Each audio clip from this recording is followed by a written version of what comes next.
So good morning, no? So today, scheduled na to for kuan kana natin mga gipang transact, no? And then nato diri karon sa may Valencia.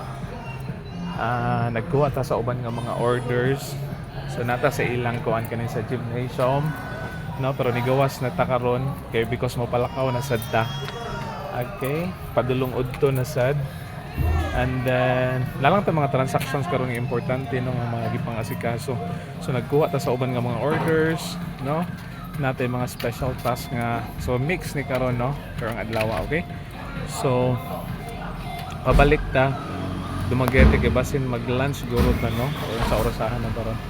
Okay, so hopefully na okay ang tanan, but then napatay mga ipang-catch karon pod no sa Dumaguete na hopefully kinay nang ayo man nato og kung ano kanang health no dito sa may kuan produces mga kailan nato, so hopefully makuha no makatch pa nato this morning. Okay, so lang taon na to itong mga oras na to. Okay, so mayo ang weather no, thank you Lord, init. Okay, so kita-kita unya no, amping tanan, bye bye, God bless everyone.